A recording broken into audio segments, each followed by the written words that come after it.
মানব পাচার করে বিভিন্ন দেশে জিম্মি ও নির্যাতন করে মুক্তিপণ আদায়কারী চক্রের মূল হোতা জাহিদ হোসেনকে নওগাঁ থেকে গ্রেপ্তার করেছে র্যাব-৫। বৃহস্পতিবার রাত 8:30টার সময় নওগাঁ জেলার রানীনগর থানার সিঙ্গারাপাড়া এলাকায় নিজ বসত বাড়ি থেকে তাকে গ্রেপ্তার করে র্যাব। র্যাব জানায়, বিদেশে চাকরি দেওয়ার লোভে বাংলাদেশি যুবকদের আফ্রিকার বিভিন্ন দেশে জিম্মি ও নির্যাতন করে পরিবারের কাছে মুক্তিপণ আদায়কারী চক্রের মূল হোতা জাহিদ হোসেন ইয়াকুব আলী নামের কুড়িগ্রামের এক যুবক প্রতারণার শিকার হয়ে আলজেরিয়া, তিউনিসিয়া ও লিবিয়ায় আটকা পড়েন। এ সময় তাকে সহ আরো বাংলাদেশি যুবকদের নানাভাবে নির্যাতন করে পরিবারের কাছে মুক্তিপণ চাওয়া হতো, যার মূলে ছিলেন আসামি জাহিদ হোসেন। লিবিয়ায় অবস্থিত বাংলাদেশি দূতাবাসের মাধ্যমে ভুক্তভোগীরা বাংলাদেশে ফিরতে পারলেও পরিবার হারায় মোটা অঙ্কের টাকা।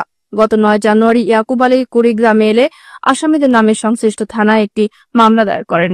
এ মামলার প্রেক্ষিতে তাকে গ্রেপ্তার করা হয় বলে জানায় র্যাব।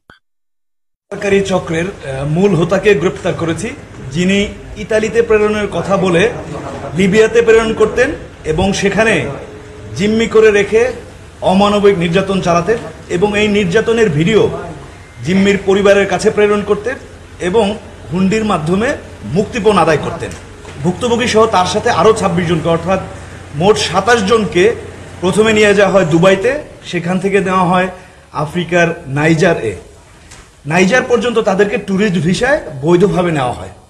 তো তাদেরকে নাইজার থেকে বাই রোডে নেওয়া হয় আলজেরিয়া থেকে যখন তিউনিসিয়াতে তারা যেতে চায়, বর্ডার ক্রস করার সময় ওখানকার আইন শৃঙ্খলা বাহিনী তাদের গ্রেফতার করে, কিন্তু পরবর্তীতে আইন শৃঙ্খলা বাহিনীর কাছ থেকে মুক্তি পাওয়ার পর প্রতারক চক্র আবার তাদেরকে ওখান থেকে ভিন্নভাবে তিউনিসিয়াতে নিয়ে যায়, তিউনিসিয়া থেকে পরবর্তীতে নিয়ে যায় লিবিয়াতে। এবং আমাদের যে আজকে গ্রেফতারকৃত যে মূল প্রতারক আসামি যে 1 নম্বর, সে কিন্তু এই তিউনিসিয়া এবং লিবিয়াতেই থাকতো।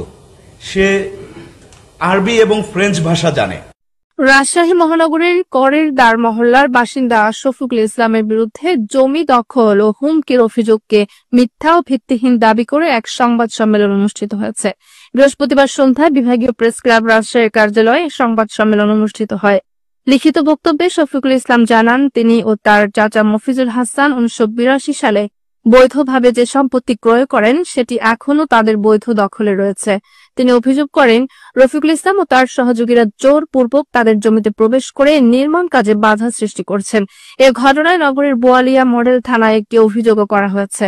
শফিকুল ইসলাম আরও দাবি করেন, অভিযুক্ত ব্যক্তিরা তাকে ও তার পরিবারকে প্রাণনাশের হুমকি দিচ্ছেন এবং জমি জবরদখলের চেষ্টা চালিয়ে যাচ্ছেন। এ পরিস্থিতিতে তিনি প্রশাসনের কাছে নিজের ও পরিবারের নিরাপত্তা নিশ্চিত করার দাবি জানিয়েছেন।